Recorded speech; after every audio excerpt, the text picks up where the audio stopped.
When Claire Dawson signed the papers for her late father's crumbling barn, she thought she was inheriting a burden, not a secret that would change everything.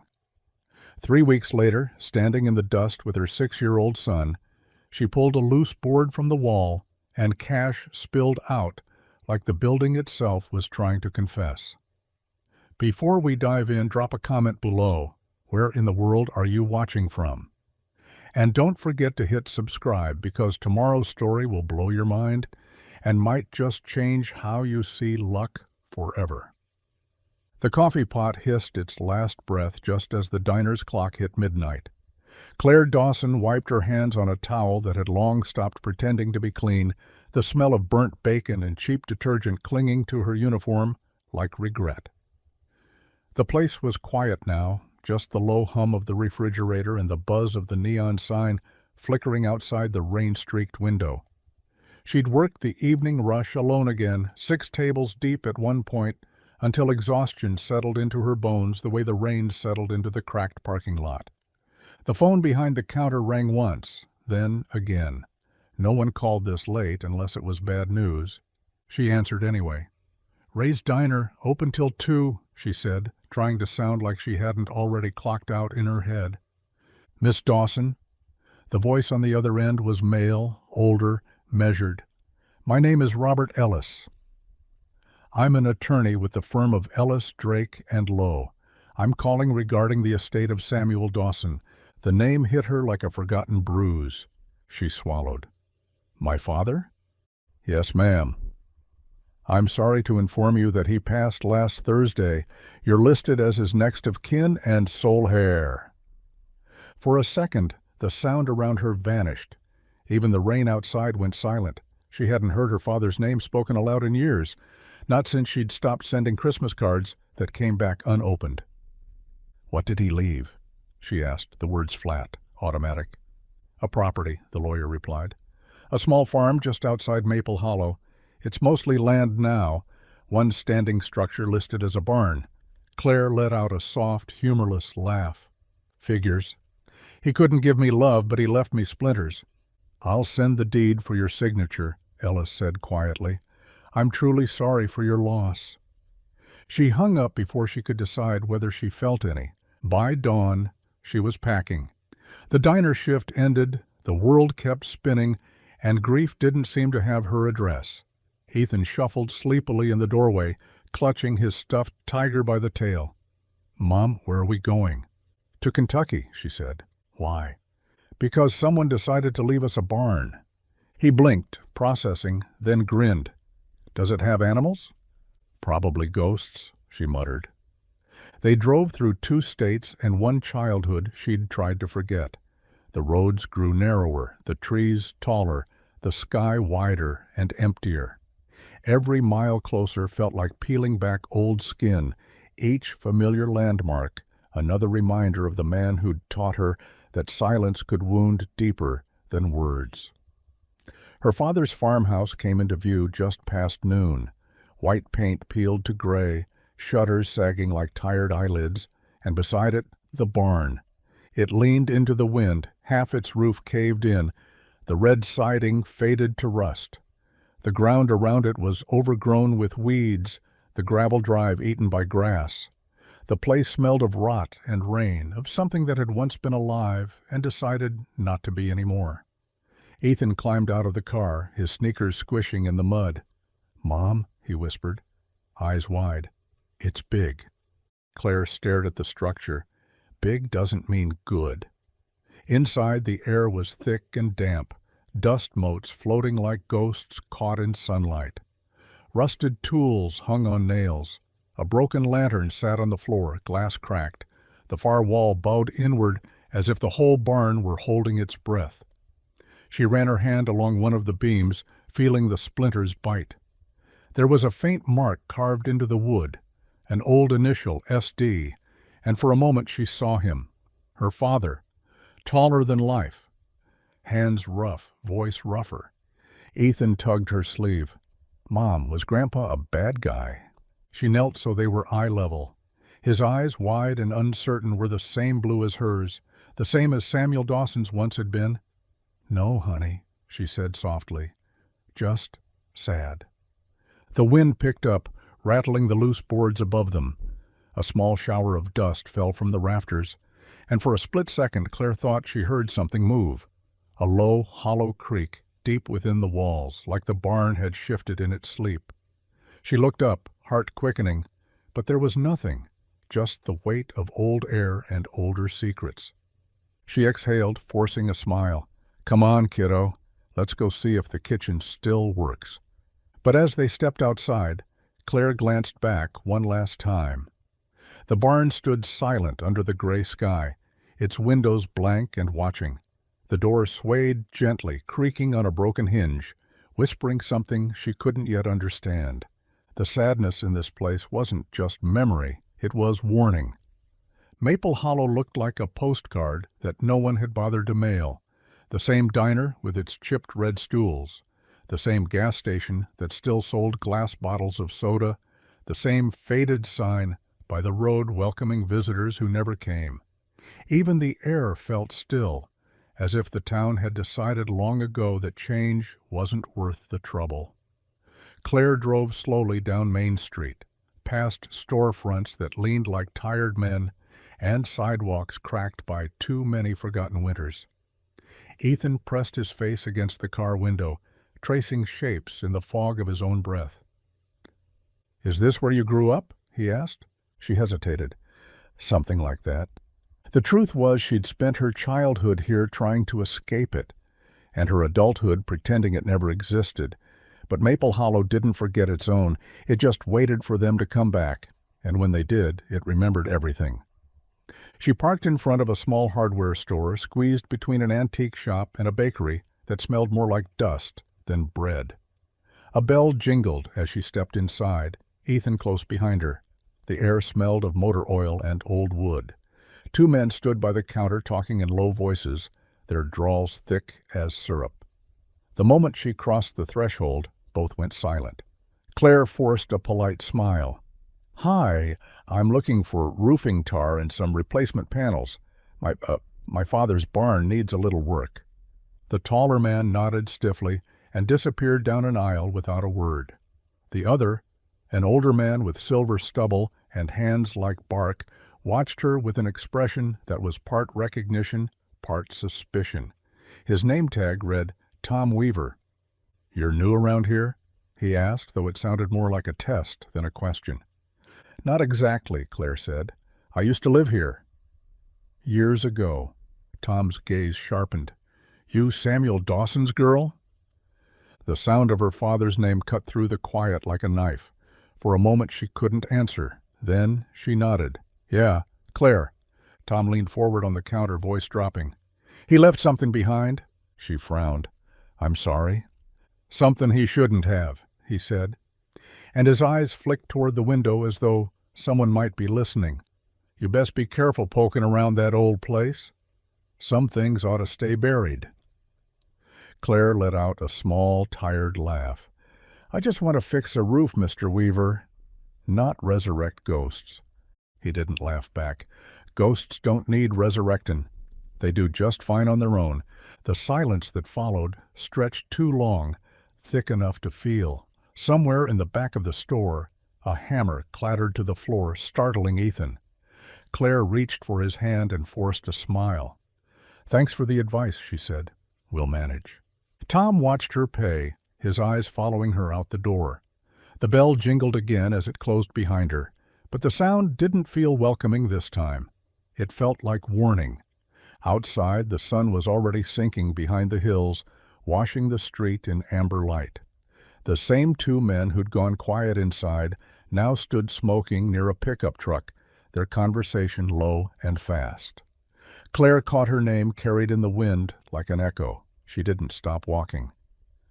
Across the street, an old woman sat on a wooden bench outside the general store. Her skin was pale and soft, like paper left out in the rain. When Claire met her eyes, the woman didn't look away. She just stared, steady, knowing. Claire gave a polite nod, the kind you give strangers when you don't want to be rude. The woman's lips moved. 2 words. Claire froze. "Don't dig." The words landed with the weight of prophecy, though the old woman's voice never broke the air. Claire blinked, and a delivery truck rumbled past, blocking her view. When it was gone, the bench was empty. "Mom?" Ethan tugged at her sleeve. "What's wrong?" She forced her breath to steady. "Nothing, sweetheart. Just tired." But as they walked back toward the car, Claire couldn't shake the feeling that the entire town was holding its breath. That every window, every whisper, every rusted sign knew something she didn't. She thought about the barn and her father's letter, about the handprint she'd seen in the dust. The air smelled faintly of smoke and rain. Somewhere in the distance, a dog barked once, then fell silent. "Mom," Ethan said softly as they climbed into the car, "are we going to stay here?" Claire looked at the cracked road ahead, the way it curved toward the hills where the barn waited like a secret. "Just for a little while," she said, "until we figure out what he left behind." The engine started with a reluctant growl. As they drove away, the street lamps flickered on one by one, casting long, thin shadows across the empty storefronts, and for the first time since she'd arrived, Claire felt certain the town hadn't forgotten her father at all. It had been waiting for her. The storm came without warning.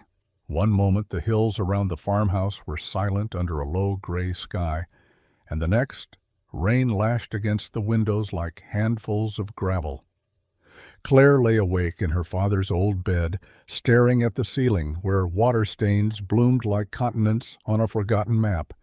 The air smelled of damp wood and something older, the scent of time left uncleaned. She could hear the barn groan outside through the storm, the wind pushing against its sides, boards flexing like ribs under pressure. It sounded alive, breathing slow and uneven in the dark. She turned on her side, eyes catching the small nightlight near the corner of the room. Ethan's tiny form was curled beneath a patchwork quilt on the couch, his stuffed tiger tucked under his chin. Every few seconds, lightning flashed across the windows, painting the room in white before vanishing back to black. It had been years since she'd slept in this house. Even as a girl, she'd hated the way it settled at night, all creaks and sighs like it was trying to remember who lived there. Thunder rolled low and long, shaking the floorboards. She counted the seconds out of habit, 1, 2, 3, before the next crack split the sky.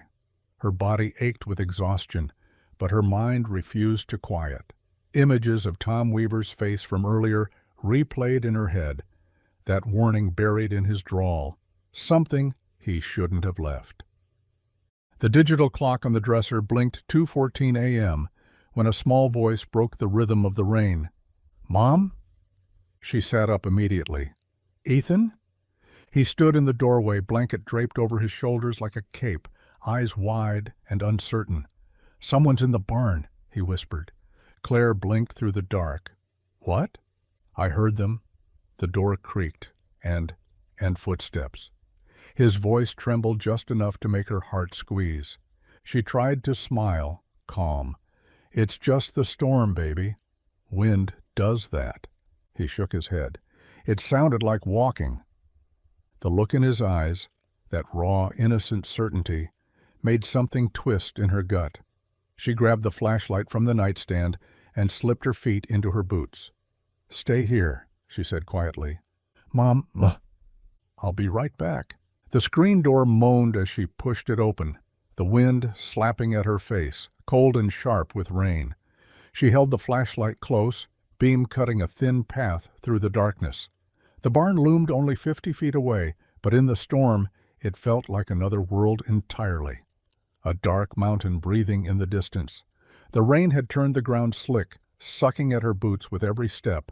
When she reached the door, she hesitated. Lightning flashed again, turning the sky white. And in that split second, she saw the outline of the barn, every splinter and nail, every shadow caught mid-breath. Then darkness returned, thicker than before. She placed a hand on the handle and pushed. The door creaked open slow, echoing through the hollow space. The beam of her flashlight swept across hay bales, rusted tools, the skeleton of a ladder, leaning against the far wall. Empty, no intruder, no footprints. Just the slow drip of water through a hole in the roof and the restless hum of the wind. Her breath came uneven, half relief, half unease. She turned to leave, and that's when she saw it. A handprint. On the inside wall near the door, smeared faintly in the dust, fresh, larger than hers. Claire froze, every nerve tightening like a wire.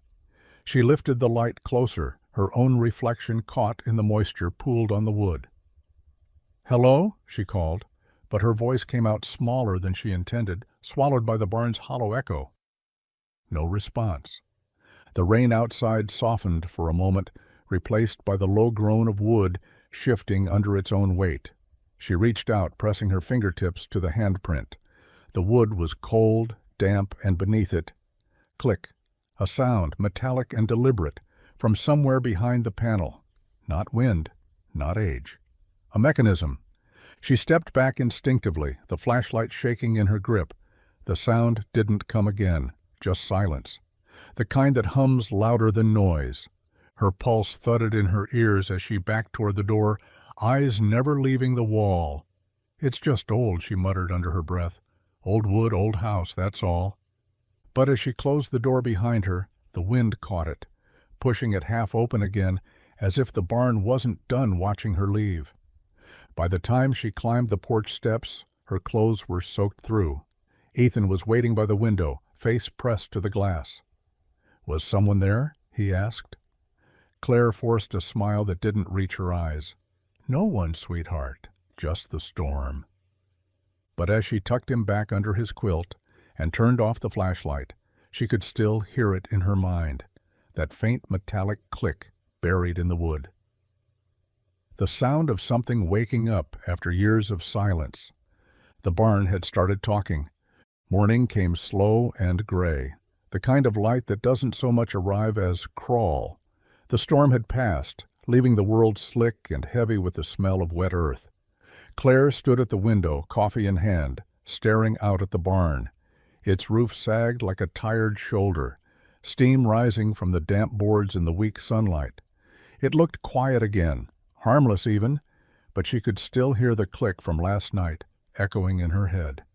Metal behind wood, a secret breathing in the dark. Ethan was already awake, sitting cross-legged on the floor with his cereal bowl balanced on his knees. "Did the barn make it?" he asked, spoon clinking. "It's still standing," she said. "Barely. Can I help fix it?" "Not yet. I need to check the house first." He nodded, though his eyes drifted back toward the window, drawn to the same shape that haunted hers. The farmhouse creaked as she moved through it, every step releasing a sigh from the floorboards. The place had aged like her father had, stubbornly, refusing to give up even as the years stripped everything soft away. The wallpaper was peeling in long curls. Dust covered the mantel where framed photos once stood. The silence was thick, and she didn't realize how loud it had become until she heard something break it, a soft crunch beneath her boot. She looked down. The floorboard near the front entry had shifted slightly, one corner loose. Kneeling, she pressed her palm against it, feeling the give beneath the wood. It wasn't much, but enough. She pried at the edge until the plank lifted with a reluctant groan. Beneath it, half buried in dust, was a nail driven through a folded envelope. Her name was written on it in block letters, the kind that looked deliberate, almost defiant. Claire. Her chest tightened. It was his handwriting. She sat back on her heels, heart stuttering, and stared at it like it might vanish if she blinked too hard. The nail came out with a single tug, old and brittle, and she pulled the envelope free. The paper was yellowed, edges softened by time. She hesitated before opening it, the way someone hesitates before opening a wound. Inside was one page. "If you're reading this, it means I'm gone, and you're about to hate me all over again." Her fingers went cold. The letter continued in that same unsteady scrawl, words uneven, as if written by a man running out of both time and courage. "There are things I couldn't explain while I was alive. Maybe I didn't have the right. Maybe I was just too much of a coward to try. You'll find coordinates below. Don't follow them unless you're ready to know what I did. I'm sorry, kid. I'm sorry for everything. The walls remember what I couldn't bury." That last line stopped her cold. She read it again. "The walls remember what I couldn't bury." Her pulse quickened. It wasn't just a phrase, it was a confession. She set the letter down on the counter, her hands trembling. The barn outside loomed in her peripheral vision, silent but not still. It was the kind of silence that listens. "Mom?" Ethan's voice startled her. He stood in the doorway, hair sticking up in soft tufts, holding a broom nearly twice his height. "Can I help you clean the barn now?" She started to say no. Every part of her wanted to, but something in his hopeful expression broke through her hesitation. Maybe if she faced it in daylight, the barn would feel less like a threat and more like just another broken thing she could fix. "All right," she said, "but stay close to me, okay?" He nodded eagerly, already halfway out the door. They worked in silence at first, sweeping the dust into lazy clouds that danced in the sunlight. Every sound echoed, each scrape of the broom, each shuffle of their feet. The barn's emptiness felt almost watchful. Claire found herself tracing the same wall where the handprint had been. It was gone now, or maybe hidden beneath a fresh layer of dust. Still, she could feel it, like a heartbeat under the surface. Ethan hummed softly while he swept near the door, a tune she didn't recognize. When she glanced over, he grinned, proud of the clear path he'd made. "See, it's not scary here," he said. "No," she lied. "It's not." But the letter in her pocket felt heavier with each passing minute. She couldn't shake the sense that her father's apology wasn't meant for what he'd said or done, but for what she was about to uncover. And as the sunlight shifted through the cracks in the roof, casting lines across the wooden beams, Claire could swear she heard something faint behind the walls. Not the wind, not the house settling. A whisper, a reminder, the walls remember. The afternoon sun hung low and dull, turning the fields the color of tarnished brass. Claire was on her knees near the porch steps, pulling weeds that had claimed the front path years before she ever inherited it. The air was heavy, the kind that sticks to your skin and slows time down. Ethan was in the yard chasing the sound of cicadas with a jar in his hand, laughing at nothing in particular, and for a fleeting moment the quiet almost felt normal. Then she heard the crunch of tires on gravel. A black SUV rolled down the drive, its polished frame reflecting the sagging barn and the overgrown fence line. It looked foreign here, too new, too deliberate. She stood, brushing her hands against her jeans, watching as a man stepped out. He was dressed like he'd come from a meeting, not a muddy country road. Pressed shirt, expensive watch, the faint scent of cologne carried by the wind. "Afternoon," he called out, offering a polite smile that didn't quite reach his eyes. "You must be Claire Dawson." She nodded slowly, wary. "That depends who's asking." He chuckled lightly, the kind of laugh that felt rehearsed. "Mark Halpern, Property Insurance Division. I was in the area reviewing some rural claims and noticed this property in our system flagged for reassessment. Thought I'd stop by and make sure everything's in order." Claire frowned. "Insurance?" "I didn't file a claim." "No, of course," he said smoothly, waving a hand. "Just a routine check. Sometimes properties change hands and paperwork doesn't keep up. I hope you don't mind me having a quick look." Her stomach tightened. No one just dropped by out here. "What is it you're checking exactly?" He tilted his head toward the barn. "That old structure there, beautiful piece of craftsmanship. You don't see hand-hewn beams like that anymore." He started walking toward it before she gave permission, his shoes crunching through the gravel like punctuation marks. "I take it this was your father's place?" "Yes." "He was quite the collector, wasn't he?" Her pulse ticked up. "Collector?" He smiled again too quickly. "Of antiques, I mean. Tools, machinery, that sort of thing.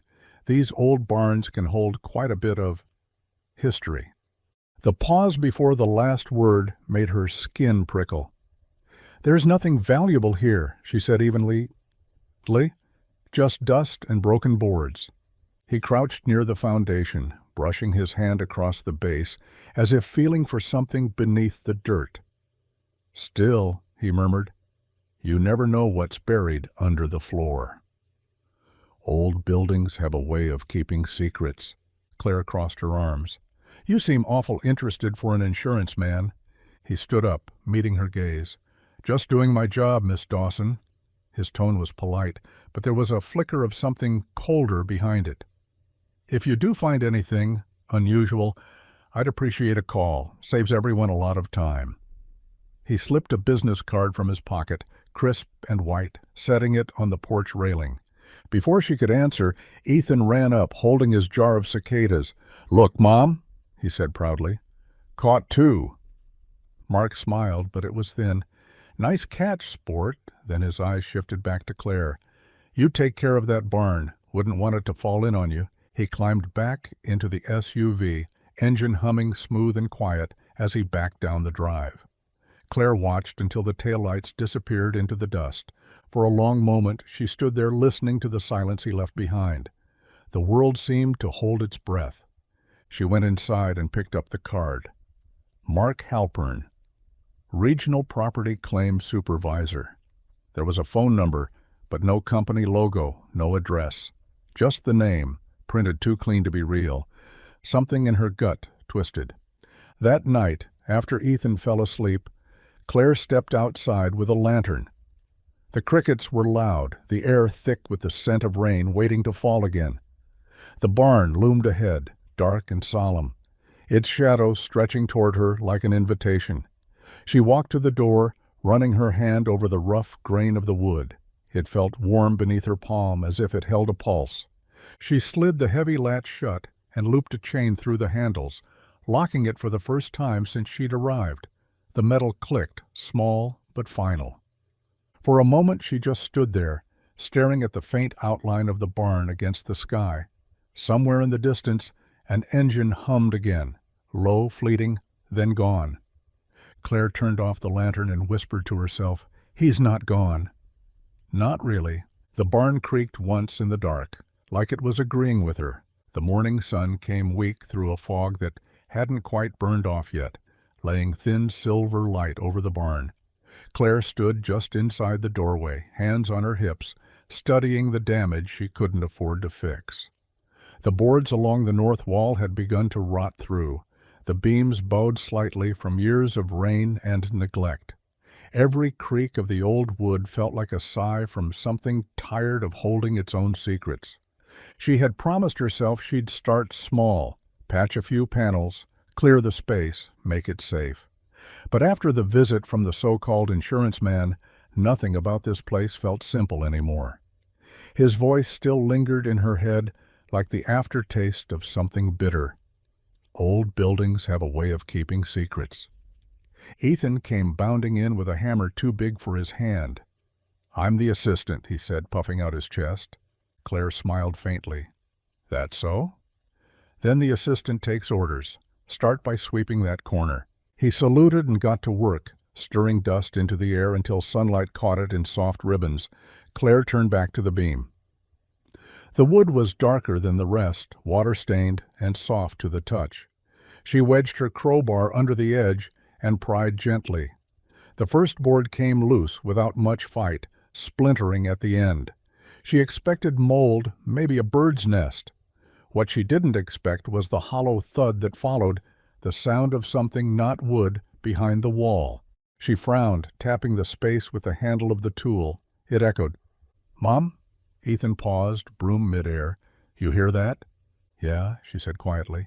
She pressed her palm against the wall, testing it. The wood flexed slightly, then cracked under her push. A small section splintered and broke away. Something was behind it. She crouched, heart picking up speed, and pried another section loose. Dust and bits of hay spilled out, along with something wrapped in stained cloth, the size of a loaf of bread. The bundle fell to the floor with a heavy thud. Ethan dropped his broom. "What's that?" "I don't know." She picked it up carefully. The cloth was stiff, edges sealed with strips of old duct tape yellowed from the time. It smelled faintly of oil and earth. Her fingers trembled, as she pulled the tape away and unfolded the fabric. At first all she saw was green, then the edges of paper, stacks of it, curled, decaying bills, held together by rubber bands that had long since hardened. Money. Hundreds of them, maybe thousands. Her mouth went dry. Oh my God. Ethan's eyes went wide. Is it treasure? She let out a shaky laugh, half disbelief, half panic. Something like that. There was no reason for this. Her father had been a broken man, not a rich one. He couldn't even afford to fix the barn roof. So why? Her mind raced. The walls remember what I couldn't bury. She set the bundle aside and reached deeper into the cavity, pulling free another and another, wrapped the same way, each heavier than the last. The air around her felt suddenly smaller, thicker. The barn wasn't empty. It was full of something meant to stay hidden. "Mom?" Ethan's voice was soft now, uncertain. "Did Grandpa put it there?" Claire stared at the bundles in a growing pile at her feet. "I think so." She was reaching for another when her fingers brushed something different, smooth, cool. She pulled it out and blinked. A Polaroid photo, its colors faded but still clear enough to see. 3 men stood shoulder to shoulder, shovels in hand, grinning like they'd just built something worth remembering. One of them was her father. The other 2 were strangers. And behind them, the barn. Newly painted, pristine. The same year her father stopped talking to her. The same year everything fell apart. She felt the blood drain from her face. "No," she whispered, turning the photo over. On the back, in her father's handwriting, 1 truth per wall. For a moment she couldn't move. The barn creaked softly around her, as if exhaling after years of holding its breath. Ethan tugged at her sleeve. "Mom, what's wrong?" She forced herself to look at him, smile too thin to hold steady. "Nothing, sweetheart. Just something I didn't expect to find."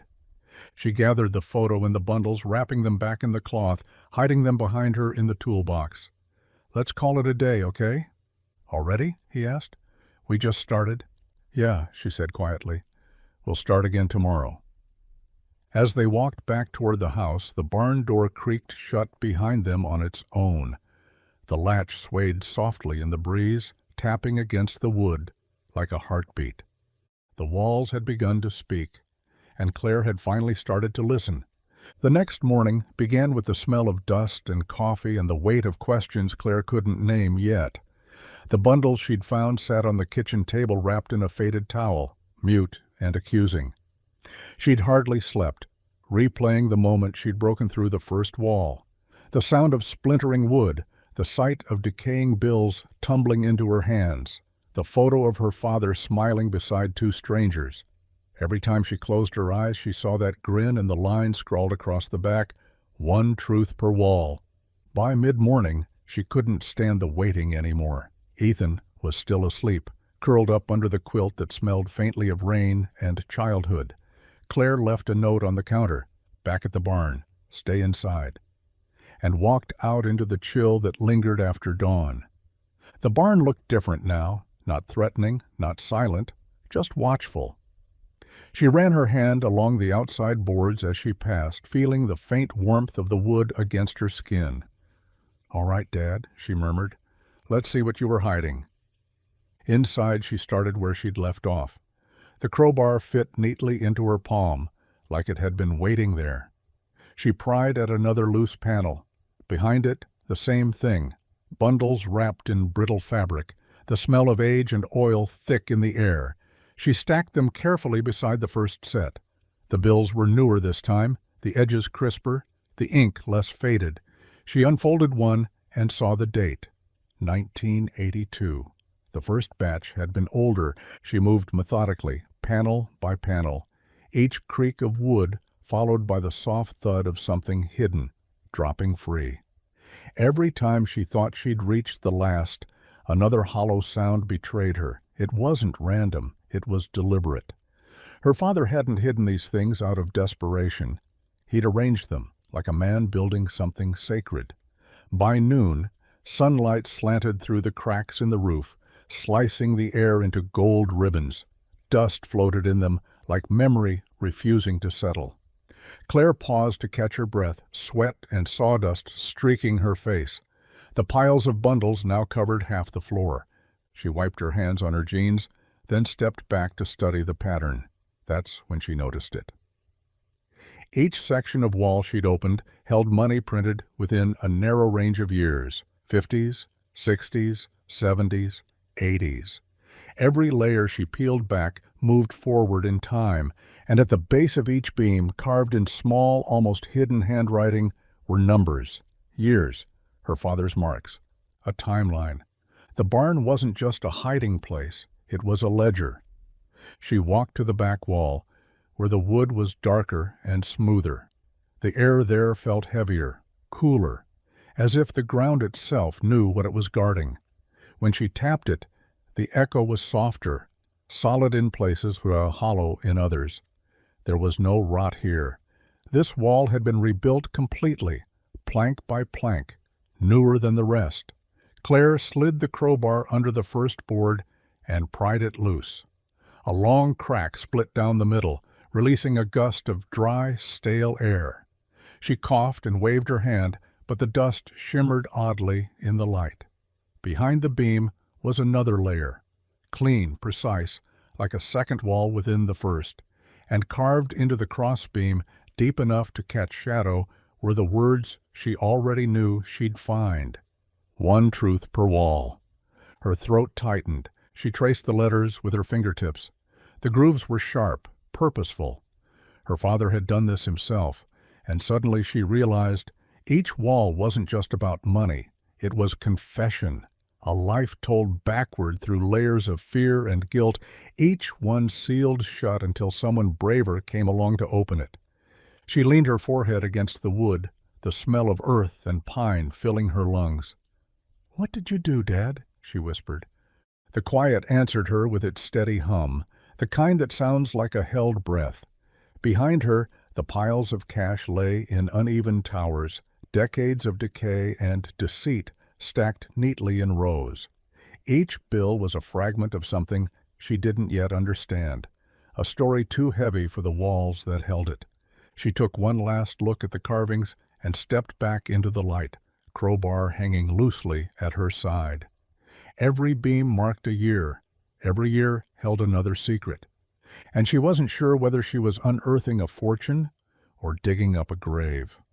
The phone rang just after dusk, slicing through the stillness of the farmhouse like a blade through cloth. Claire had been sitting at the kitchen table, staring at the stacks of money she still hadn't decided what to do with. The light above her flickered occasionally, the old bulb struggling to keep the shadows at bay. She'd been tracing the pattern of wood grain on the tabletop, anything to keep her hands busy and her mind quiet. But quiet had stopped being an option the moment she tore open the barn wall. She hesitated before answering. "Hello? Miss Dawson? It's Robert Ellis," came the voice, smooth but weary. The lawyer. The one who'd handed her the keys to all of this without understanding what he'd really given her. "I have something for you. Your father's will included an amendment that wasn't to be released until certain conditions were met." "What kind of conditions?" He cleared his throat. "It says, if she takes interest in the property." Claire's pulse quickened. "I've been living here for 2 weeks." "I think that counts." "Yes, well, I agree," Ellis said. "It's a sealed envelope. I'll send it by courier, should arrive tomorrow morning." She hung up slowly, eyes drawn back toward the barn through the window. The setting sun had turned its boards red, almost blood dark. "Takes interest," she muttered. Her father always did love his riddles. The envelope came early, a plain manila package, no return address. Inside another envelope, cream-colored, heavier stock, sealed with a strip of aged tape. Her name written across the front in her father's handwriting. The sight of it made her chest tighten. That handwriting had filled grocery lists, birthday cards, and apology notes that never fixed what needed fixing. Now it was just a ghost on paper. She opened it carefully, expecting another letter, maybe coordinates like before. but there was only a single newspaper clipping folded inside. The edges were yellowed and brittle, and the ink had bled faintly with time. She spread it out on the table. Local farmer found dead after bank robbery. Suspect escapes custody. The date read April 17, 1989.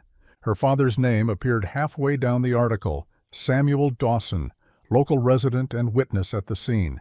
He had apparently discovered the body near a rural back road hours after a failed police transfer. The suspect had vanished with over $2 million in stolen cash, presumed dead somewhere in the woods. Claire read the article twice, her eyes sticking to one particular sentence. Authorities believe the suspect may have had an accomplice who remains unidentified. Across the top of the clipping, written in the same shaky, familiar hand as the envelope, were 6 words. I wasn't just a witness. Her breath caught. For a moment, the room seemed to shrink around her. The hum of the refrigerator grew louder, the ticking of the wall clock like a heartbeat gone wrong. She whispered, "Oh, Dad, what did you do?" Her mind ran through the pieces she'd found. The money spanning decades, the carvings in the beams, the phrase, "one truth per wall." The barn wasn't a vault for savings, it was a map of guilt. She rose from the chair and crossed to the window. The barn loomed in the distance, solid and silent, its black roof gleaming with leftover rain. It wasn't just a hiding place, it was testimony. Her father hadn't hoarded a fortune. He'd been burying evidence, layering it year after year like rings in a tree trunk, each one marking another secret he couldn't carry anymore. She pressed a hand to the glass, her reflection faint in the pain. "You weren't just a witness," she murmured. "You were part of it." Behind her, footsteps padded softly. Ethan stood in the doorway, his voice drowsy. "Mom? You okay?" She turned, swallowing the tremor in her throat. "Yeah, sweetheart. Just reading something old. About Grandpa?" "Yeah." He yawned and shuffled back toward his room, and Claire waited until his door clicked shut before sitting back down. She looked again at the photo of her father, the men with shovels, the freshly painted barn. The smile on his face wasn't pride, it was survival. Outside, a gust of wind passed through the trees, carrying the faint smell of rain and rust. Somewhere deep in the barn, a plank shifted, low and long, like a sigh that had waited decades to be heard. The money wasn't treasure, it wasn't inheritance. It was confession, buried in plain sight. And now the dead had passed the burden to her. Rain came again that night, a quiet, steady drizzle that whispered across the tin roof like a conversation too soft to interrupt. Claire couldn't sleep. The clipping lay on the nightstand beside her, edges curling from where she'd held it too long, reread it too many times. I wasn't just a witness. The words burned behind her eyelids every time she blinked. She turned onto her side, staring into the dark, until the clock read past 2. Then, like something pulling her by the ribs, she rose, grabbed the lantern, and headed for the barn. The air outside was cool, smelling of wet grass and old ghosts. The barn loomed against the silver sky, its boards slick with rain, its windows black and watchful. She hesitated only once before sliding open the door. The hinges moaned like a warning. Inside, the air was thick with damp dust. Everything looked exactly as she'd left it. Half-pried boards, bundles of money, that Polaroid resting on the work table under a rock to keep it from curling. But something about the space felt different now, charged, awake. She moved the light slowly, sweeping across shelves and barrels until it landed on something half-hidden beneath a tarp in the corner. A trunk. She could swear it hadn't been there before, but then again, she hadn't really looked for anything else last time. Kneeling, she pulled the tarp aside. The trunk was old, iron-cornered, the kind of thing meant to hold a life's worth of secrets. A heavy padlock hung from the latch, rusted shut. She found a crowbar near the door and wedged it under the clasp. It gave after a few minutes of coaxing, the snap echoing like a gunshot through the hollow barn. Inside was the smell of cedar and mildew, and stacked neatly beneath a folded army jacket were ledgers, 5, maybe 6, all leather-bound and brittle from age. Her father's handwriting sprawled across the first one, the ink faded but legible. Claire sat cross-legged on the floor, lantern beside her, and began to read. Each entry was precise. Dates, amounts, notes written in code she almost didn't need to decipher. The first pages were business as usual: crop sales, feed expenses, tax payments. Then, halfway through the book, the handwriting changed. The lines grew slanted, hurried, the words darker, pressed into the page like the weight of guilt itself. April 18th, 1989. It's done. Payment secured. They said 2 weeks, maybe less. Told me to wait, to keep quiet. Can't sleep. Every sound feels like a siren. Her fingers trembled. The next pages were worse. May 1st, 1989. They're gone. All 3. Police said shootout near the river. Said they found nothing. Money's still here. Don't know what to do. If I turn it in, they'll ask how I got it. If I keep it, it'll rot me from the inside. June 10th. I buried the first of it behind the south wall. Told myself it was temporary, but then I heard the bank wrote it off, called it a loss. Guess if no one's looking, it isn't stealing. Guess if no one's left to confess, it isn't a crime. The next pages spanned years, tiny notes that charted not the growth of wealth, but decay. 1994. Built new frame inside the barn. Safer that way. Keeps the storms out, keeps the truth in. 1999. She called today. I couldn't answer. Didn't know what to say that didn't sound like a lie. Claire swallowed hard. She could see herself in those words, her own teenage voice on the other end of the line, unanswered, wondering why her father always seemed so far away even when he wasn't. The final entry stopped her cold. 2004. I thought money could buy silence. But silence isn't peace. It's punishment. Maybe she'll understand one day why I stayed quiet. Maybe she won't. Either way, it's hers now. The walls remember. Claire shut the ledger, pressing her palm against its cover. Her father hadn't stolen the money. He'd been paid to hide it, to keep a secret for men who never lived long enough to claim it. He had done it out of fear, maybe desperation, and then found himself trapped by it. Every dollar in that barn was another day he couldn't undo. She looked around at the bundles, the boards, the carved words. The whole place was a monument to his guilt, a prison made of pine and memory. The rain outside thickened, drumming harder against the roof, as if the sky itself wanted to wash it all away. Claire lifted the lantern and stood, the light shaking slightly in her hand. The barn seemed to breathe around her, the walls murmuring in the wind, and for the first time she didn't hear menace in the sound.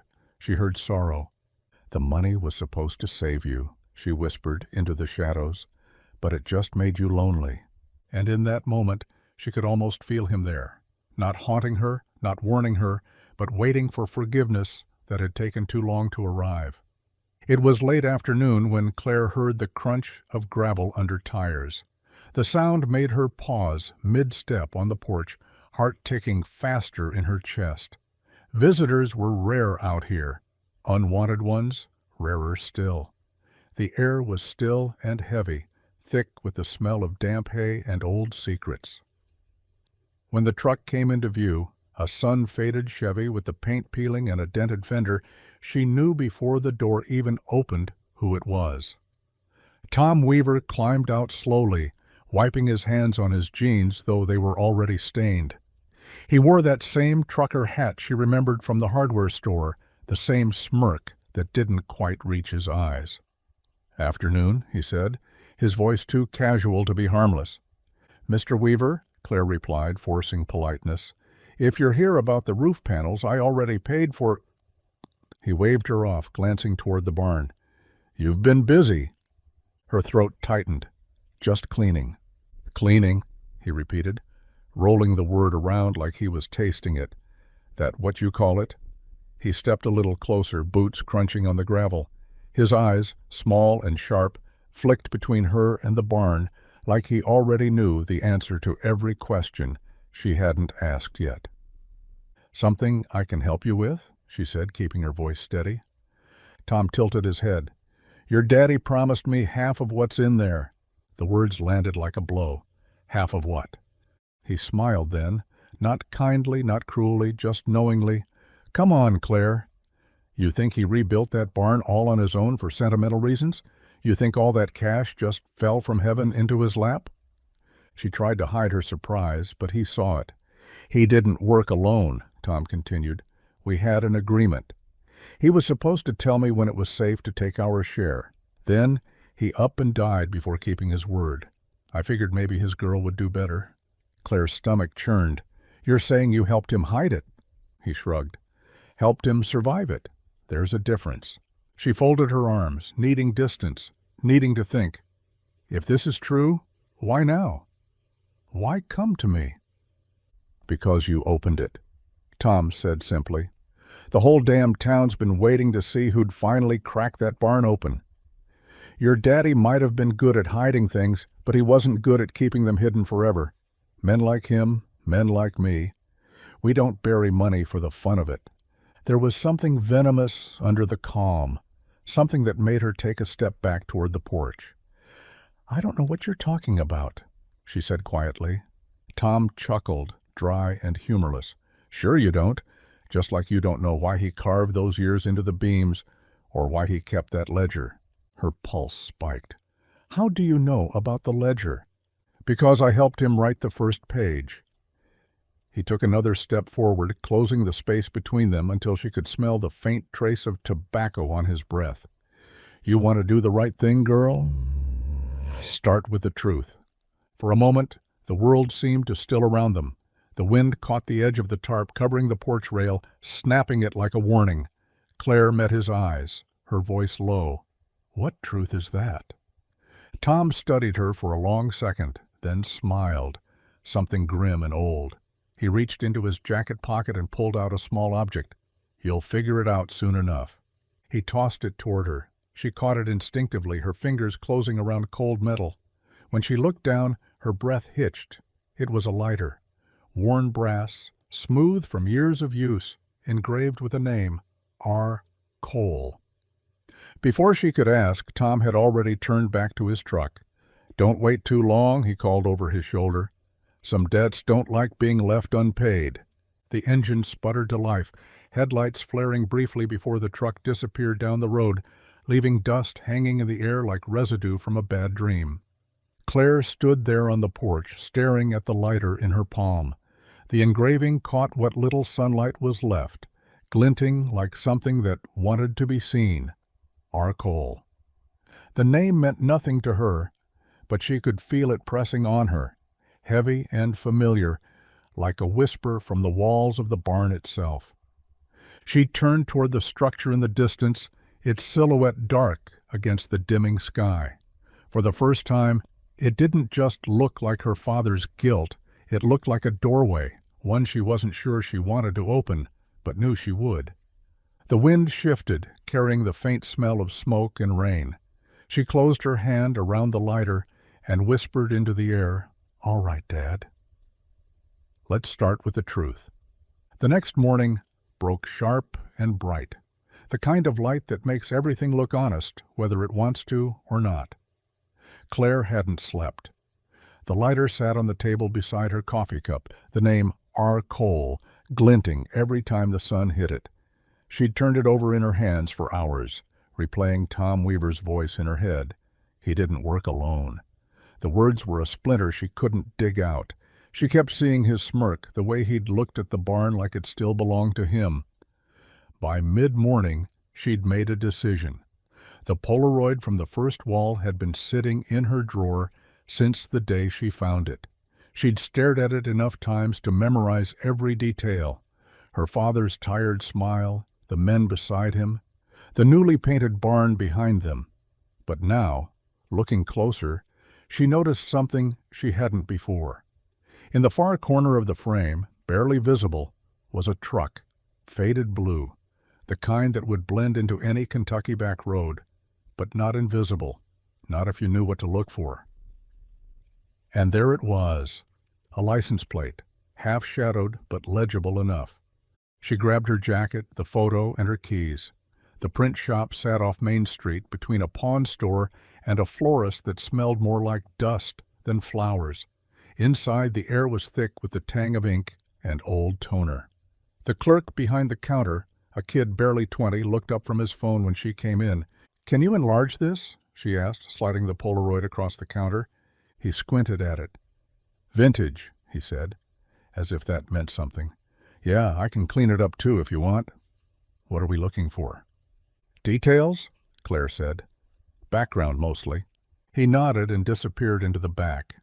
The minutes dragged.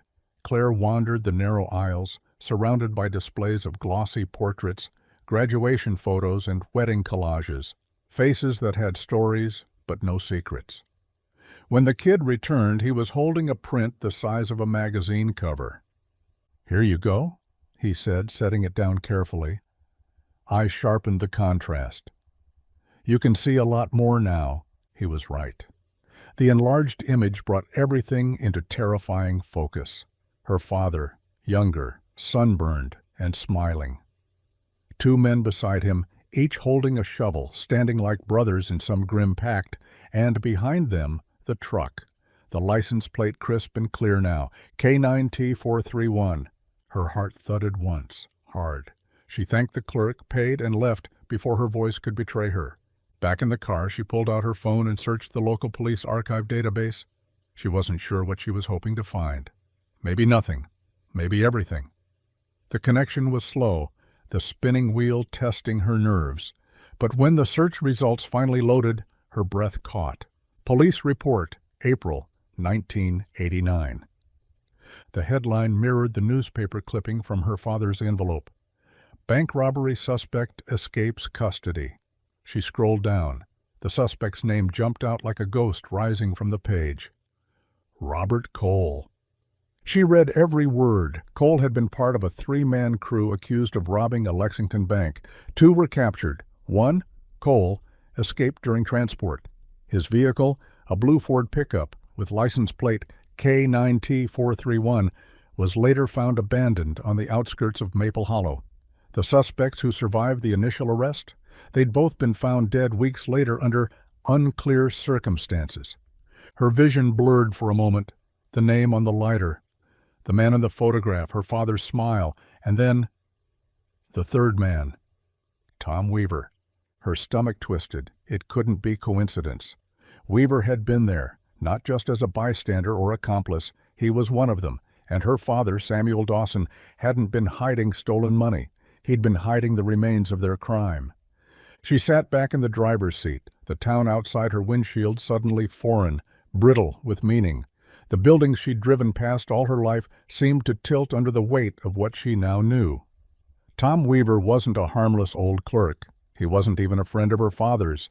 He was the last one left, the final piece of a secret that had buried them all. Claire closed her eyes, clutching the photo in her trembling hands. "You weren't just a witness," she whispered to herself. "You were protecting a murderer." The wind picked up outside, rattling the shop's old sign until it screeched against its hinges. It sounded like a warning. When she opened her eyes again, she caught a glimpse of a truck parked across the street. Dark, familiar, engine still running. Tom Weaver's Chevy. He was watching her, and the look on his face told her one thing for certain. He knew she knew. Rain came again that night, heavier than before, slanting across the hills in restless waves. The farmhouse creaked as the wind pushed against it, and every sound seemed louder in the dark. The ticking clock, the groan of the floorboards, the rhythmic breathing of her son asleep in the next room. Claire sat at the kitchen table, the photo and lighter laid out in front of her, like evidence in a case she never asked to solve. She had thought the truth would bring relief. Instead, it had made the air itself feel dangerous. When she finally looked at the clock, it was past midnight. The world outside was ink black. She stood to check the locks again, moving quietly so as not to wake Ethan. Her hand lingered on the window latch longer than it needed to. The barn was just visible through the rain, a dark shape under the storm clouds, unmoving but somehow awake. She was about to turn away when she saw it, the faint flicker of headlights cresting the hill. Her pulse jumped. The sound followed seconds later, tires crunching the wet gravel of the driveway. Claire's breath caught. She reached for the rifle that still hung above the door, her father's old Winchester, worn smooth by time. It felt heavy in her hands, heavier than she remembered. She moved to the window and parted the curtain just enough to see. Headlights cut through the rain, sweeping across the porch, the kitchen walls, the hallway. They stopped there, idling. Then the engine went silent. No one got out at first. Only the soft hiss of cooling metal and rain filled the air. Claire waited, the rifle pressed against her shoulder, her heart beating hard enough to drown out everything else. Then, faintly, the sound of footsteps, slow, measured. She turned off the light. A shadow moved across the yard, long and deliberate, heading toward the barn. "Mom?" Ethan's voice came softly from the hall, half asleep. Small and frightened, she turned immediately, finger off the trigger. "It's okay, sweetheart," she whispered, forcing her voice to stay calm. "Go back to bed. Don't come out unless I say." He nodded, confused, eyes wide in the dim light, and disappeared down the hallway. She waited until she heard the door close before stepping onto the porch. The rain hit her face like needles, cold and relentless. The barn door stood ajar, swaying slightly, creaking against the wind. A beam of light flickered inside, a flashlight cutting through the darkness. Someone was in there. Claire gripped the rifle tighter, boots sinking into the mud as she crossed the yard. Her breath came out in short, visible bursts. When she reached the doorway, she stopped. The flashlight beam moved again, this time toward her. "You shouldn't have come back here, Claire." Tom's voice slid through the dark, calm but laced with something sharp. Her stomach dropped. She stepped forward, the rain dripping from her hair, her clothes clinging to her skin. "It's over," she said, her voice louder than she expected. "Whatever this is, whatever you think you're going to find, but it's done." Tom stepped into view, the flashlight now trained on her face. His hat dripped water. His eyes glinted under the beam. "No," he said quietly. "It's finally beginning." He moved closer, slow, careful, like a man who'd been waiting for this night a long time. "You think that barn belongs to you? You think you've earned the right to open what your daddy died protecting?" Claire's hands tightened around the rifle. "He wasn't protecting money," she said. "He was protecting his mistakes." "And yours." Tom smiled faintly. "Funny thing about mistakes. They don't stay buried, not when there's this much at stake." She took a step back, keeping the rifle steady. "What do you want?" He tilted his head. "Same thing your old man wanted. Peace. But peace costs, Claire. You can't just inherit it. You've got to pay for it." Lightning cracked across the sky, lighting up his face. He looked older than she remembered, meaner. The kind of man who'd been corroded from the inside out. "I'm not afraid of you," she said. Tom's voice softened, almost pitying. "You should be." And then the light went out. For a moment, there was only rain and darkness and the sound of breathing, hers and his. She stepped backward toward the open air, trying to see, trying to listen. Somewhere in the dark, a board creaked. Then a single word, low and certain, close enough to feel on her skin. "Run?" She did. By the time she reached the porch, the barn door had slammed shut behind her, and the flashlight beam was gone. The storm swallowed the rest. She stood there shaking, soaked through, the rifle heavy in her arms, the echo of his voice tangled in the rain. "It's finally beginning." The wind came from the east that night, dry and angry, carrying the scent of rain that never quite reached the ground. The sky was bruised purple over the hills, and Claire could feel the air shift before it happened. That restless silence that comes right before something breaks. She had locked every door, checked every window twice, but she still couldn't sleep. The memory of Tom's voice lingered in the dark like smoke. It's finally beginning. Ethan had finally drifted off, curled under the quilt with his stuffed tiger clutched tight. Claire sat by the kitchen window staring at the barn. She couldn't see much, just the faint outline of its roof against the dark. But she felt it, the weight of it, the guilt, the lies, the years her father had tried to bury within its walls. It pulsed like a living thing, waiting. Then she saw movement, a flicker of orange. At first she thought it was lightning, but lightning didn't crawl upward. Her breath hitched.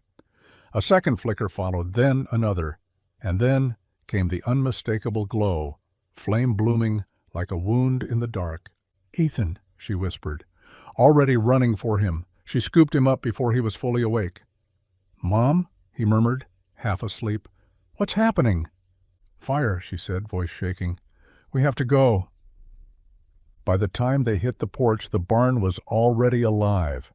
The flames licked up its sides, climbing fast, feeding greedily on the dry wood and hay. Sparks shot into the wind like angry fireflies. The air burned with the smell of smoke and oil. On the far side of the yard, she saw him, Tom Weaver, silhouetted against the blaze, a matchbook still in his hand, his face lit orange and wild. "If I can't have it," he shouted over the roar, "no one will." The fire reflected in his eyes like madness. Claire's heart lurched. "You'll kill us all," she yelled, but the wind swallowed her voice.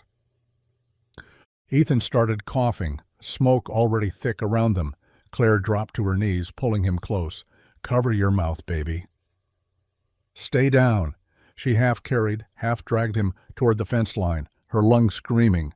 The heat was unbearable, waves of it rolling off the barn, suffocating and furious. She should have stopped there. She should have kept running. But as she turned back, the flames revealed something through the collapsing boards. A flash of light, metal glinting, the faint outline of the trunk she'd left inside. The ledger. Her father's truth. Every instinct screamed, "Leave it," but something inside her refused. That book wasn't just paper. It was his life, his confession, his redemption. And if it burned, everything he'd tried to explain would vanish with it. She shoved Ethan into the ditch near the fence. "Stay here," she said, gripping his face. "Don't move." "I'll be right back." "Mom, no." His small voice cracked through the smoke, but she was already running. The heat hit her like a wall when she crossed the threshold. The roof groaned above her, beams snapping, embers falling like stars. She dropped low, one arm over her face, coughing hard enough to see black. The smoke clawed at her lungs. She found the trunk by touch more than sight, her hands trembling as she ripped it open. The ledger was still there, edges singed, pages fluttering like wings in the heat. She grabbed it and turned to run, but the door was gone. Nothing but a wall of fire. Her vision blurred. The smoke pressed against her chest until she couldn't tell if she was breathing or drowning. Her knees buckled. The last thing she saw was the ledger slipping from her hand, tumbling across the floor as the fire roared louder, hungrier. Then a shout. "Claire!" Strong hands grabbed her shoulders, dragging her toward what felt like open air. She coughed, gasped, the night spinning in flashes of light and pain. When the cool air finally hit her face, she collapsed onto the wet grass, gulping it in like salvation. A man knelt beside her, jacket soaked, face streaked with soot. It took her a second to recognize him. The clean-cut stranger from weeks ago, the one with too many questions and not enough answers. Mark Halpern. He set the ledger beside her, edges smoldering but intact. "You shouldn't have gone in there," he said, voice hoarse. She stared at him, dazed. "You're not insurance, are you?" Mark shook his head, rain beginning to fall in slow, heavy drops that hissed against the fire. "No," he said quietly. "I'm the one who's been looking for what your father hid." The barn collapsed behind them in a shower of sparks, the sound like thunder breaking apart the night. Claire lay there, the ledger clutched to her chest, rain mingling with the tears she hadn't realized were falling.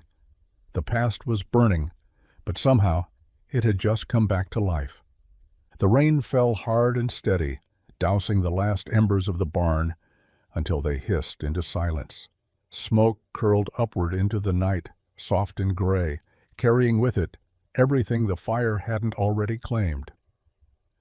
Claire sat in the wet grass, her hands shaking as she clutched the half-burned ledger to her chest. Her lungs still ached from the smoke, each breath a rasp of fire and fear. Mark Halpern crouched a few feet away, running a hand through his soaked hair. His clean, polished look from the day he'd arrived was gone. His shirt was torn, his jacket blackened, his face streaked with soot and rain. He looked human now, tired and real. "You shouldn't have gone in there," he said again, softer this time. Claire looked at him through the haze. "You're not an insurance man," she said. It wasn't a question. He hesitated, then nodded. "No, I'm not." She tightened her grip on the ledger, her knuckles white. "Then who the hell are you?" Mark exhaled, his breath visible in the cooling air. "Federal investigator. Financial Crimes Division. I've been following a trail of missing funds for 3 years. Stolen cash that disappeared after a bank robbery in '89. Your father's name came up more than once, but there was never proof. The case went cold until you inherited this place." She blinked at him, rainwater running down her face. "You think my father stole it?" "I thought he did," Mark admitted. "Until tonight." Claire stared at the smoldering wreck of the barn, disbelief cutting through exhaustion. "You were watching me?" "Yes." "Spying. Observing," he corrected gently. "At first. I didn't know what you'd find or how much you knew. I just knew this property was the missing piece. When you started digging into the walls, I realized you were closer to the truth than anyone had ever been." She let out a bitter laugh. "You could have told me." "I couldn't," he said. "If I'd told you what I suspected, you would have looked for proof. And proof could have gotten you killed." The wind carried the smell of charred wood and wet earth between them. The sirens in the distance were growing louder now, faint but getting closer, winding their way through the valley roads. Claire dropped her gaze to the ledger, her father's scrawled handwriting still legible in places despite the burns. "You read it?" Mark asked. She nodded. "He didn't steal it. They paid him to hide it." "And he did." Mark's voice was low. "Too well. He was supposed to turn it in after the others died, but he didn't. I think he wanted to, but something stopped him." "Fear," Claire said, "or guilt." Mark shook his head. "No, you." Her head snapped up. "What?" He met her eyes. "Your father wasn't protecting himself, Claire. He was protecting you." She stared at him, the words not sinking in. "When I first dug into his record," Mark continued, "I found something buried in the file. He tried to make a deal with the feds in the early '90s, a full confession in exchange for immunity for his family. But someone tipped off one of his old partners, the same man who just set that fire, Tom Weaver." Claire's throat tightened. "You mean—" "Your father backed out before it was signed," Mark said. "He knew if he talked, Weaver would come after you and your mother. So he kept quiet. All these years he carried it alone. Every dollar he buried, every lie he lived, it wasn't about greed. It was about keeping you safe." The truth hit her like a physical blow, hollowing her out and filling her in the same breath. Her father, the man she'd spent half her life resenting, hadn't been a thief. He'd been a shield. Claire's voice cracked. "He died thinking I hated him." Mark glanced at her, rain dripping from his lashes. "He died hoping you'd never have to know why." She pressed her hand to her mouth, tears mixing with the rain. "All this time?" He nodded. "He kept the money close, waiting for the day someone else could set it right. When you came back, the case reopened. I didn't want to scare you off, so I stayed in the background. But when Weaver showed up, when he lit that fire, it stopped being about evidence." Claire looked toward the ruin of the barn. The flames were gone now, just smoke rising from the ashes like ghosts finally set free. "It's over," she whispered. Mark followed her gaze. "No," he said quietly. "It's finally clean." She looked back at him. "So what happens now?" He gave a faint smile. "Now we tell the story he couldn't." The sirens were close enough to hear clearly now, red and blue lights beginning to flash against the wet gravel drive. Claire rose slowly, the ledger clutched to her chest. The fire had taken almost everything, but not the truth. Her father's words echoed in her mind, faint but steady. The walls remember what I couldn't bury. Now, at last, the truth was hers to keep and to let go. The morning after the fire came soft and colorless. The world felt hollow, stripped bare of sound. Smoke still lingered low over the valley, curling in thin gray ribbons through the charred skeleton of the barn. The air smelled of rain, ash, and endings. Claire stood at the edge of what had once been her father's monument to guilt, her boots sinking into the wet soil as she tried to make sense of what was left. The barn was gone. The roof had collapsed inward, the beams blackened and skeletal, everything fragile and final. Steam hissed from the smoldering remains where the rain hit pockets of heat.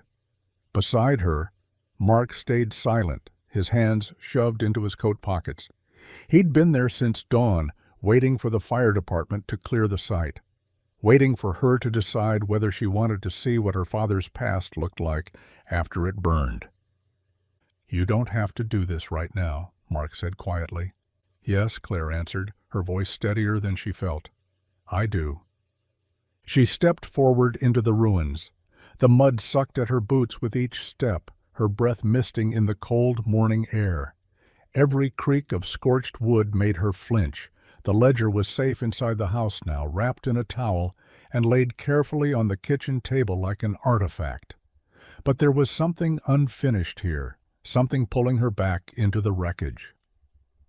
Her father's story wasn't done speaking. She reached the far wall, or what was left of it.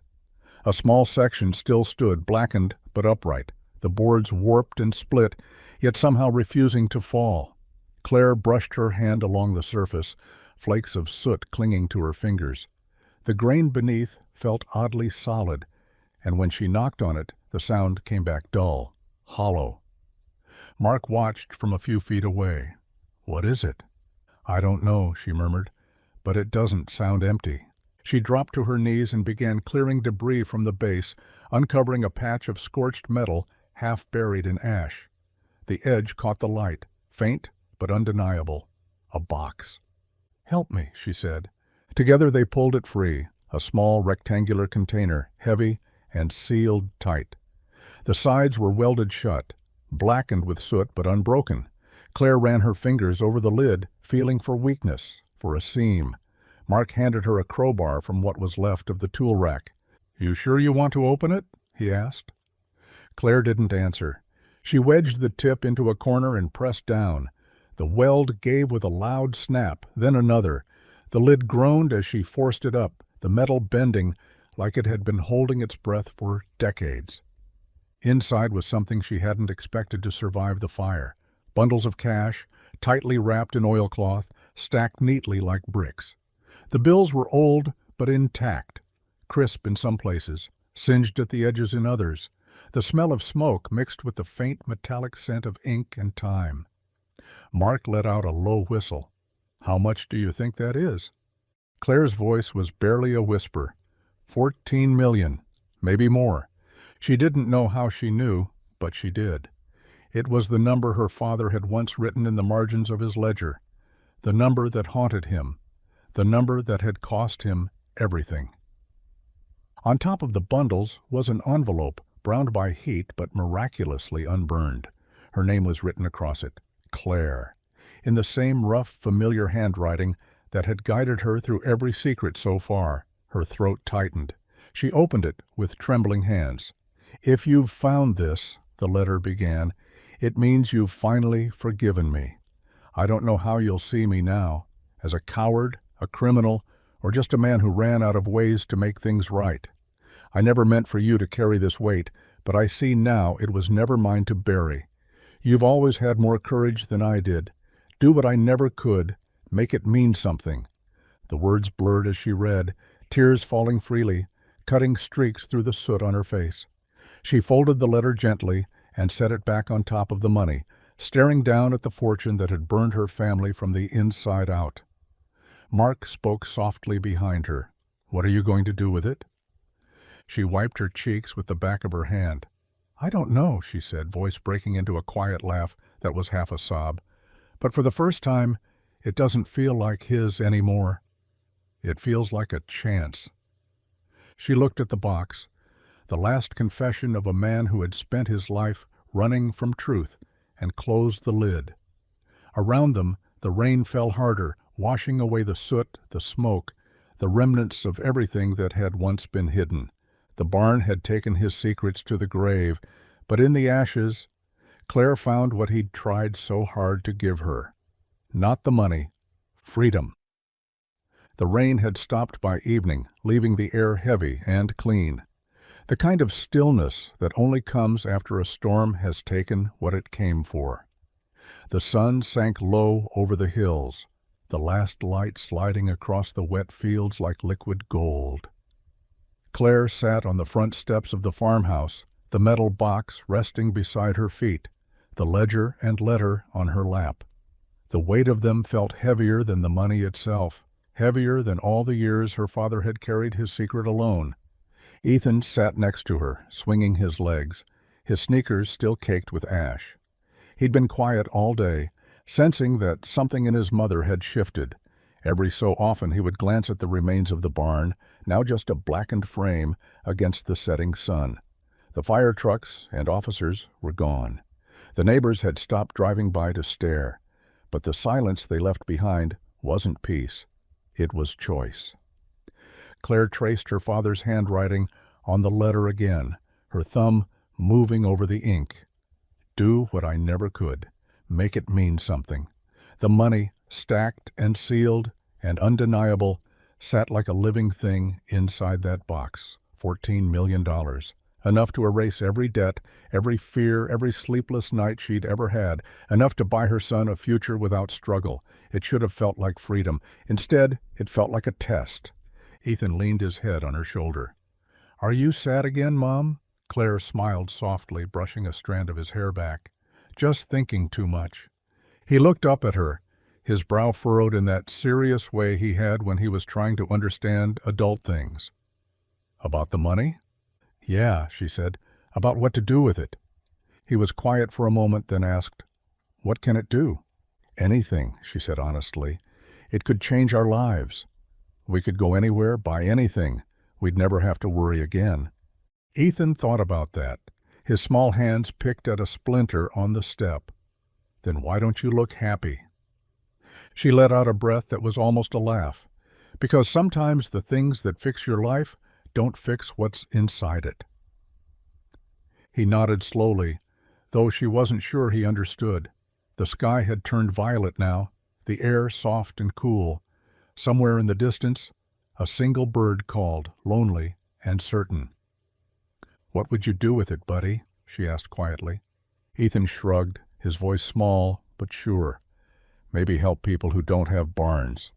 The simplicity of it cracked something open in her chest. No greed, no hesitation. Just kindness, a child's unfiltered clarity. She closed her eyes for a moment, feeling the sting behind them, then wrapped an arm around him, pulling him close. "Yeah," she whispered, "that's a good answer." When the stars began to show, she took out her phone and scrolled to Mark's number. The call connected on the first ring. "Claire," he said, his voice tired but relieved. "You okay?"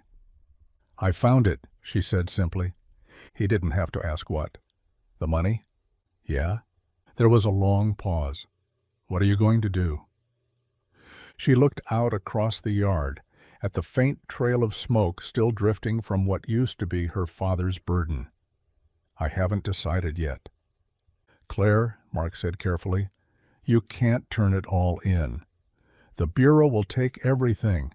The government, the banks, they'll swallow it whole. You'll lose it, and they'll write another file that nobody reads." She smiled, though he couldn't see it. "Maybe that's okay." "You'll lose everything," he repeated. Her eyes drifted to Ethan, who was now lying back on the steps, tracing constellations only he could see. "Maybe," she said softly, "but maybe I'll find something better." Mark didn't answer right away. When he finally spoke, his tone had changed. You sound like him, you know. Who? Your father? The man he was before all this. She closed her eyes, letting the words settle. Then maybe he's still here, she said. The wind shifted, carrying the scent of wet wood and the faint sweetness of smoke. Claire ended the call, slid the phone into her pocket, and looked up at the stars. The money sat inside, waiting. But for the first time she didn't feel trapped by it. She felt free. Ethan reached for her hand. Mom? Yeah? Can we build a new barn one day? Claire smiled. Yeah, baby, she whispered. But this time we'll fill it with something good. Spring came early that year, soft and forgiving, as if the earth itself wanted to start over. The last traces of the fire were long gone, replaced by the low hum of construction and the steady rhythm of hammers. Where the blackened bones of the old barn once stood, sunlight now touched clean beams of new wood, strong and bright. The air smelled of sawdust and hope. Claire stood at the edge of the gravel path, her hands deep in her jacket pockets as she watched the workers move with practiced ease.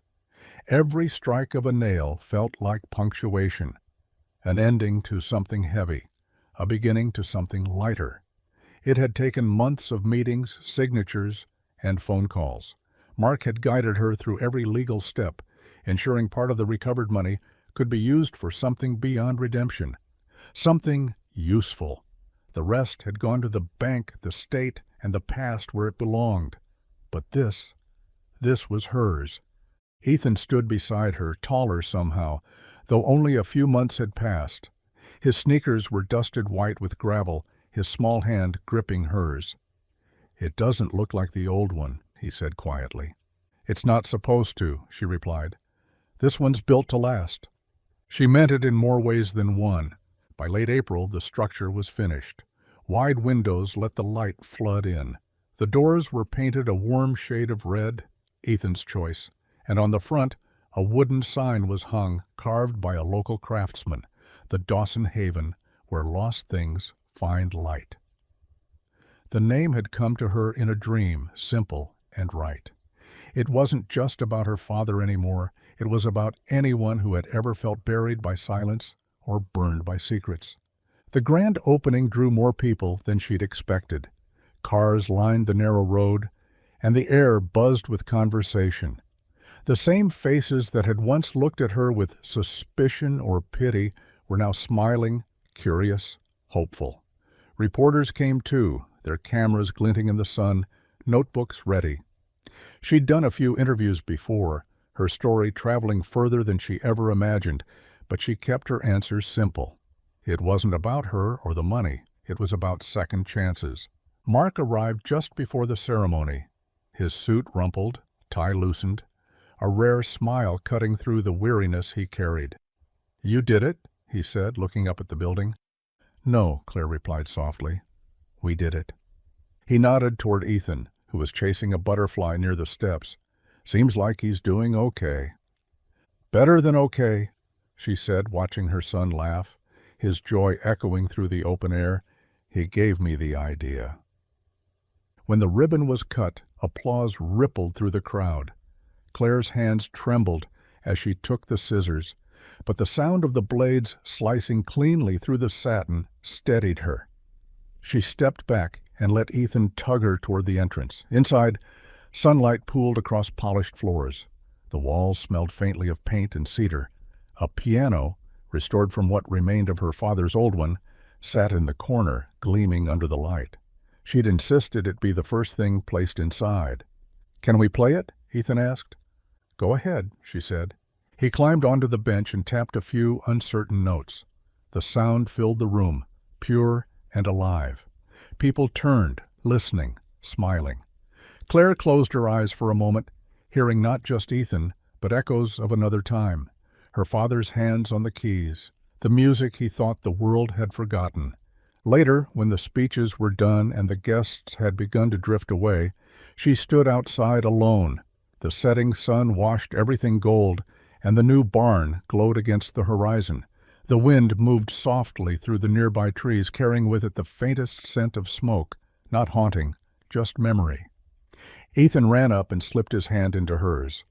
"It's good, Mom," he said simply. She smiled down at him. "Yeah," she whispered, "it is." Together, they looked at the sign one last time before heading inside. The words carved into the wood caught the last light of day, shining faintly, almost alive. Where lost things find light. For the first time in years, Claire believed they had. The barn was quiet in the mornings, before the classes began, and the chatter of children filled the air. Claire liked it that way. The sunlight poured through the wide windows, catching in the floating dust and painting everything in gold. She sat at the piano near the corner, her fingers gliding absently over the keys, not playing anything in particular, just feeling the sound. The notes drifted through the air, soft and unhurried, settling into the walls like breath. The years had changed her, but not the way she'd expected. She still had lines of worry around her eyes, though they came from laughter now as much as pain. Ethan was taller, his voice deeper, his smile still the same. He stood across the hall, tuning a line of guitars for the afternoon music class, brow furrowed in concentration. Every so often he hummed to match a string's pitch, that same quiet determination she used to see in his grandfather. The barn, the Dawson Haven, had become something alive. The polished floors gleamed, the walls lined with photographs from classes, recitals, community dinners. Kids of every age came through those doors now, learning instruments, painting, building, creating, a place for anyone who needed one. The smell of cedar still lingered, faint under the mix of paper, coffee, and fresh air. Above the piano, a frame hung on the wall. Inside it was her father's lighter, the brass cleaned but still scratched, still scarred. Beneath it, carved into a small plaque, were the words, "Forgiveness is the wealth that lasts." Claire had written them herself. Sometimes visitors asked what it meant, and she would smile and say, "It's what the walls taught me." They usually didn't understand, but she didn't need them to. Mark still visited from time to time. He'd long since traded his suit for jeans and a worn leather jacket, his official titles left behind in some other version of his life. When he came, he didn't bring files or questions anymore, just himself and sometimes a box of pastries from the bakery in town. They would sit by the window after classes ended, watching the last of the children leave, their laughter trailing out into the fading light. Conversation between them came easy now, built on shared silence rather than unfinished sentences. He'd asked her once if she ever thought about leaving Maple Hollow, starting over somewhere else. She'd smiled, brushing a strand of hair from her face. "I did start over," she said, and he hadn't asked again. Ethan strummed a chord, the sound clean and sure, breaking her thoughts. "Perfect," he said to himself, adjusting the final tuning peg. He caught her looking and grinned. "Don't stare, Mom." "You'll make me nervous." "Never," she said, smiling. "I'm just listening." He slung the guitar strap over his shoulder and began to play a slow tune, one of his own compositions. She closed her eyes for a moment, letting the music fill the hall. The notes felt warm, hopeful, like sunlight breaking through old shadows. And as he played, she thought about her father, about the man he had been and the one he tried to become. When the last chord faded, Ethan looked up. "You okay?" Claire nodded, though her eyes shimmered. "Yeah, just remembering." He smiled softly. "You do that a lot." "I know." Outside, the wind picked up, brushing against the new wood of the barn like a familiar touch. The sound was low and steady, almost a whisper. Claire looked toward the rafters, and for a heartbeat, she could have sworn she heard it again, that voice she'd carried in her heart all these years. "You did it, kid. You listened." She didn't move or speak, just let the words settle into her bones. Around her, the light shifted, dancing across the walls, and for a moment she could almost see him there, hands dusty, smile tired but proud. Ethan broke the silence with a laugh. "You know, Grandpa would have loved this place." Claire turned to him, her eyes full and gentle. "He already does." The clock chimed softly, signaling the start of another class. Kids' voices echoed from outside, bright and eager. Claire rose from the piano bench, touching the edge of the keys once more, and whispered to the room, "Thank you." Then she walked toward the door to greet the day, sunlight following her across the floor. And behind her, the barn, reborn, forgiven, breathed quietly, its walls still speaking.